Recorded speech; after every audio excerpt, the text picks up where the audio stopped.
25 বছর আমরা থাকলাম যাবো ভেঙে দিচ্ছে 2 বছর হয়েছে এরকম অল্প বছর মাটি নিয়ে চরের মধ্যে নিয়ে বাড়ি ঘর করে কিন্তু পানির থাকা অসুবিধা এই কারণে আমরা এই যে 1 বছর 2 বছর আমরা থাকি বাড়ি ঘর চলে গেছে থাকা অসুবিধা খাওয়া অসুবিধা আমরা এই যে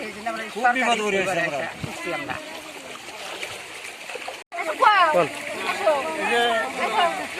মোটামুটি সব আমরা 130 করে মানুষের মধ্যে না সবেরই হাঁস ছাগল এগুলো বহুত ক্ষতি হয়েছে 50-80-90 জন বস্তু ক্ষতি হয়েছে নদী বাংলার মানুষ আমরা এই কতদিন ধরে আছে এই 4 দিন ধরে দিনের মধ্যে 1 দিন ধরে চাউল দিয়েছিল অরুণ তোমার কালকে আসছিল মোটামুটি মুড়ি টুড়ি কিছু দিয়ে গেছে এই পর্যন্ত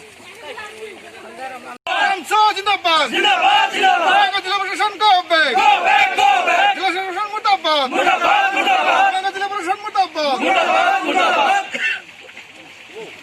মানে হাজার দোকান ধরক কেমন প্রচুর পরিমাণে হাজার দোকান ধরক খাদ্য দোকান ধরক খাদ্য দোকান ধরক বাংলা জেলা প্রশাসন মুর্দাবাদ মুর্দাবাদ মুর্দাবাদ বাংলা জেলা প্রশাসন গবে সরকার হায় হায় কেশব মাহাতো গবে কেশব মাহাতো গবে কেশব মাহাতো হুঁশিয়ার হুঁশিয়ার হুঁশিয়ার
খেৰবুজি অঞ্চলত আছো। এই ইয়াত আমাৰ খেৰবুজি এলপিছত ৰিলিফ কেম্পৰ এটা ব্যৱস্থা কৰিছে। তাত আজি 4 দিন ধৰি ৰিলিফ কেম্পত 117 জন মানুহ আছে এই পূব মাহলগাঁও জিপিৰ হয় বা বালাপাৰা জিপিৰ। কিন্তু এই মানুহসকলক আজি 4 দিনৰ পিছত কালিহে মাত্ৰ এটা পৰিয়ালত 4 কিলোকে চাউল দিছে আৰু দালি দিছে অকণমান, সেইখিনি দিয়ে দায়িত্ব সামৰিছে।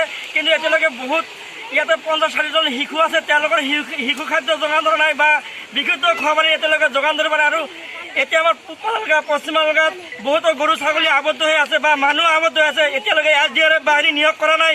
এই ক্ষেত্ৰত আমি বঙাইগাঁও জিলা প্ৰশাসনক সকীয়াই দিছোঁ, অতি শীঘ্ৰেই এই মানুহখিনিক বা এই জীৱ জন্তুখিনিক যদি উদ্ধাৰ কৰি অসহায় নানে আমি আমচি উত্তৰ জিলা ইয়াতকৈ ভয়াৱহ গণতান্ত্ৰিক আন্দোলন কৰিবলৈ আমি সাজু আছোঁ। আমাৰ এনেকুৱা লাগিছে বঙাইগাঁৱত এনেকুৱা যেন লাগিছে জিলা প্ৰশাসন নাই আমাৰ বঙাইগাঁও জিলাত, কাৰণ তেখেতসকলে AC ৰুমত বহি তেখেতসকলে এই ৰিপৰ্টবিলাক সংগ্ৰহ কৰি আছে আৰু তেখেতে প্ৰেছ মিট দিয়ে। এনেকৈ হ'লে নহ'ব। এই বিষয়ববীয়াসকল এই বানপীড়িত অঞ্চল পৰিভ্ৰমণ কৰিব লাগে আৰু ৰাইজৰ কি অভাৱ অভিযোগ সেই অভাৱ অভিযোগখিনি ৰাইজৰ পৰা শুনিব লাগে আৰু সেই ৰাইজৰ অভাৱ অভিযোগখিনি পূৰণ কৰিবলৈ আমি জিলা প্ৰশাসন বা অসম চৰকাৰক আহ্বান জনাইছোঁ। বঙাইগাঁও জিলাৰ উত্তৰমা মহকুমাৰ অন্তৰ্গত জয়গোপা, কাবাইটিৰি, বালাপাৰা আৰু মেৰেচৰ যিবিলাক অঞ্চল আছে ইতিমধ্যে বানে বিভীষিকাৰ ৰূপ ধাৰণ কৰিছে আৰু ইতিমধ্যে দেখা গৈছে যে আমাৰ যে প্ৰশাসন আছে, জিলা প্ৰশাসন আছে, কোনো ধৰণৰ পদক্ষেপ লোৱা নাই। আমি উত্তৰ মালদা জিলা আমচুৰ তৰফৰ পৰা সকীয়াই দিছোঁ যাতে অতি সোনকালে আমাৰ এই অঞ্চলবিলাকত যিবিলাক মানুহে ইতিমধ্যে বানপানীত আবদ্ধ হৈ আছে সিহঁতক ইতিমধ্যে উদ্ধাৰ কৰিব লাগে আৰু প্ৰচুৰ পৰিমাণে খাদ্য সিহঁতক যোগান ধৰিব লাগে। ইতিমধ্যে চিকিৎসা ব্যৱস্থা সেনেকুৱা নাই, এইবিলাকৰ ব্যৱস্থা কৰিব লাগে। গতিকে আমি উত্তৰ মালদা জিলা আমচুৰ পৰা এটাই দাবী জনাইছোঁ যাতে এই ক্ষতিগ্ৰস্ত হোৱা লোকক যাতে অতি পলমে জিলা প্ৰশাসনে উদ্ধাৰ কৰি সিহঁতক যাতে ভাল ওখ ঠাইত যাতে থাকিবলৈ ব্যৱস্থা কৰিবলৈ দিয়া হয়।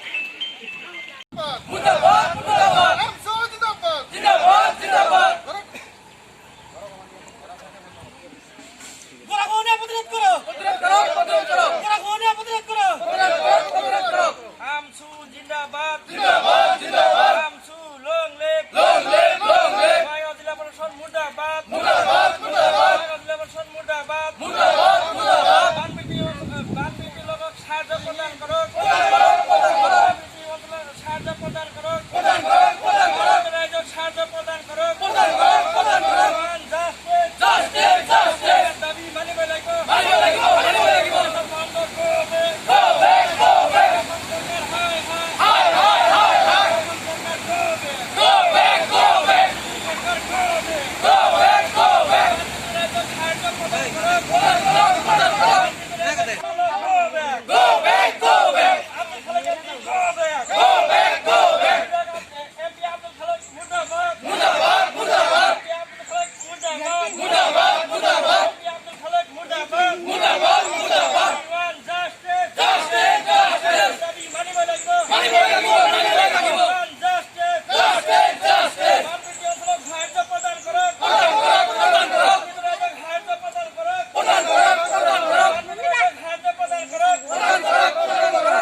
জিন্দাবাদ আমার দাবি মানিব লাগিব আমার দাবি ন্যায্য দাবি আমার দাবি ন্যায্য দাবি আমসো জিন্দাবাদ আমসো জিন্দাবাদ